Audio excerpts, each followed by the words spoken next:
Hello guys, welcome to Lodha classes. और आज हम एक बहुत ही शानदार सवाल को सोल्व करने वाले हैं।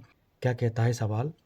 एक कमरा 15 मीटर और 17 सेंटीमीटर लंबा तथा 9 मीटर और 2 सेंटीमीटर चौड़ा है। इस कमरे के फर्श पर बराबर आकार की वर्गाकार टाइलें कम से कम कितनी लगेंगी? मतलब सवाल ये कह रहा है कि एक कमरा है, ठीक है, और कमरा का जो फर्श है इस प्रकार से आयताकार होगा कमरे का फर्श।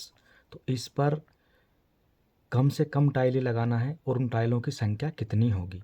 और टाइल्स का जो आकार होगा वह होगा वर्ग के आकार का, ठीक, यानी उसकी लंबाई और चौड़ाई बराबर होगी। जो टाइल्स होगी उस टाइल्स का आकार कैसा होगा?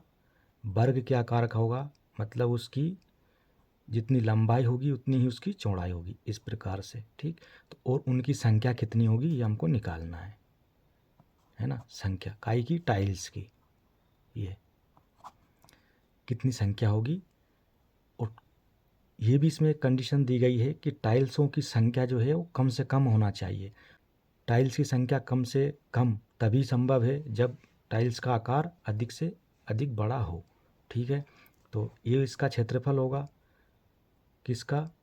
कमरे के फर्श का, है ना। और कमरे का फर्श उसकी लंबाई और चौड़ाई, ठीक, यानी आयत के आकार का होगा। तो हम क्या करेंगे, सबसे पहले इसका क्षेत्रफल निकालेंगे, ठीक, किसका? कमरे के फर्श का। और उसके क्षेत्रफल में भाग लगाएंगे हम काय का? टाइल्स के क्षेत्रफल का। तो अपने आप टाइल्स की संख्या निकल आएगी। लेकिन अभी हमारे सामने सबसे बड़ी जो समस्या है वो क्या है? हमें टाइल्स का आकार पता नहीं है कि टाइल्स की लंबाई कितनी है या चौड़ाई कितनी है। तो ये हम कैसे निकालेंगे? तो चलिए इसको हल करते हैं। और इसमें क्या है, एक ही सवाल में बहुत सारी चीज़ें आपको सीखने को मिलेगी। तो चलिए इसको हल करते हैं। तो कमरे की जो लंबाई दी हुई है वो मीटर और सेंटीमीटर दोनों में दे रखी है। तो हम क्या करेंगे, या तो मीटर को सेंटीमीटर में बदलो या फिर सेंटीमीटर को मीटर में बदलो। तो हम यहाँ पर मीटर को सेंटीमीटर में बदल लेते हैं, ठीक।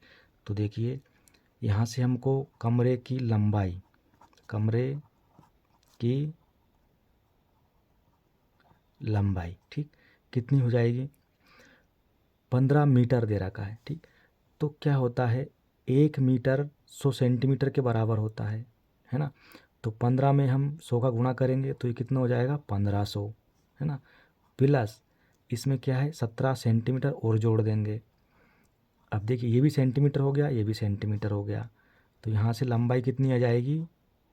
1517 सेंटीमीटर, ठीक है। ये तो कमरे की लंबाई हो गई। अब चौड़ाई कितनी है? 9 मीटर और 2 सेंटीमीटर। तो कमरे की चौड़ाई निकालते हैं। कमरे की चौड़ाई कितनी हो जाएगी? देखिए 9 मीटर दे रखा है तो 9 मीटर को हम सेंटीमीटर में बदलेंगे तो कितना हो जाएगा? ये 9 में 100 का जब गुणा करेंगे तो 900 सेंटीमीटर हो जाएगा। और प्लस कितना जोड़ देंगे? 2 सेंटीमीटर इसमें, ये, ठीक। तो यहाँ से क्या मिल जाएगा हमको? 902 सेंटीमीटर। ये क्या आ गई? कमरे की चौड़ाई, ठीक है। अब देखिए हमारे पास कमरे की लंबाई भी है और चौड़ाई भी है और कमरे का आकार कैसा है? आयत की तरह है, ठीक। तो सूत्र लग जाएगा आयत के क्षेत्रफल का यहाँ पर। तो कमरे के फर्श का क्षेत्रफल निकाल लेते हैं हम यहाँ पर, ठीक है। कमरे के फर्श का क्षेत्रफल, और ये किसके बराबर होगा? ये क्योंकि आयत के आकार का है तो आयत के क्षेत्रफल के बराबर होगा ये। और आयत का क्षेत्रफल कितना होता है? ये होता है लंबाई गुना चौड़ाई, ठीक। तो अब लंबाई कितनी दे रखी है? ये, और चौड़ाई ये, इसका हम कर देंगे गुणा, ठीक। तो 1517 गुणा 902,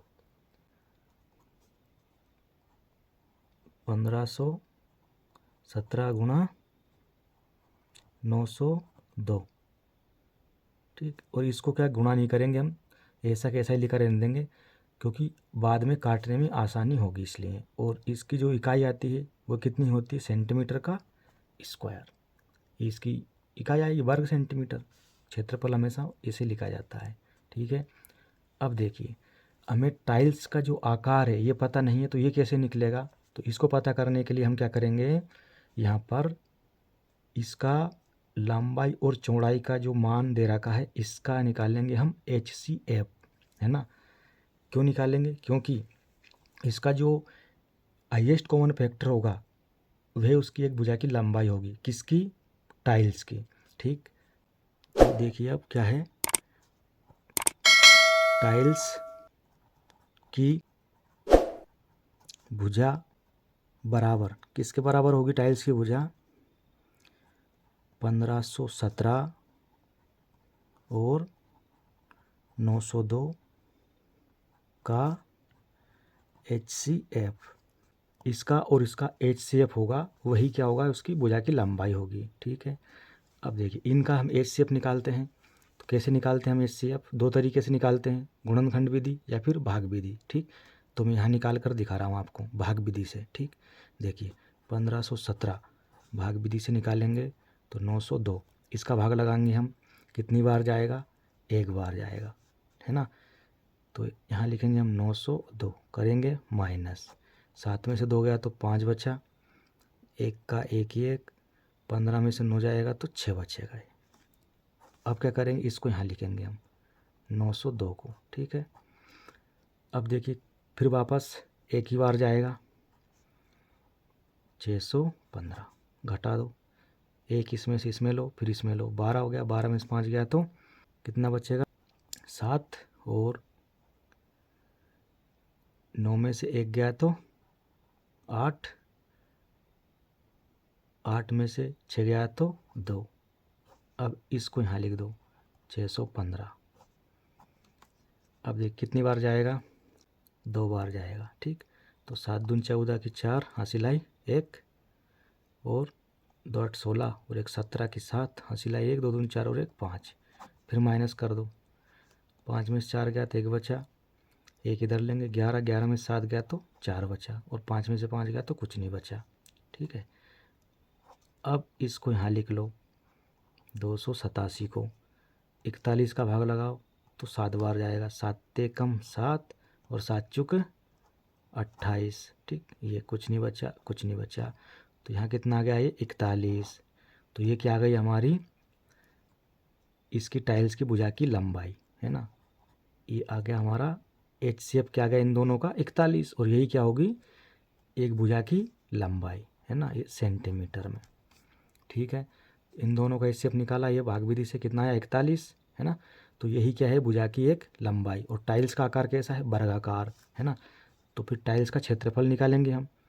तो यहाँ पर देखिए, टाइल्स का क्षेत्रफल, और टाइल्स का आकार कैसा है, वर्ग के आकार का, तो वर्ग का क्षेत्रफल, है ना। और वर्ग का क्षेत्रफल क्या होता है, भुजा का वर्ग, और भुजा कितनी है हमारी 41, तो 41 का वर्ग कर देंगे, इसको लिख देंगे हम 41 गुना 41, है ना। और सेंटीमीटर का स्क्वायर, इसकी यूनिट होती है, इकाई होती है, ठीक। तो हमने देखिए अब टाइल्स का क्षेत्रफल भी निकाल लिया और कमरे के फर्श का क्षेत्रफल भी निकाल लिया। अब हम क्या निकालेंगे, टाइल्स की संख्या। तो उसके लिए क्या करेंगे, हम इसमें भाग लगाएंगे इसका। तो अब निकालते हैं हम टाइल्स की संख्या, ठीक है। तो यहाँ लिखेंगे हम टाइल्स की संख्या बराबर फर्श का क्षेत्रफल बटे टाइल्स का क्षेत्रफल। कितना है, फर्श का क्षेत्रफल है 1517 गुना 902 वर्ग सेंटीमीटर, और टाइल्स का क्षेत्रफल है 41 गुना 41, यही है, देखिए, है ना।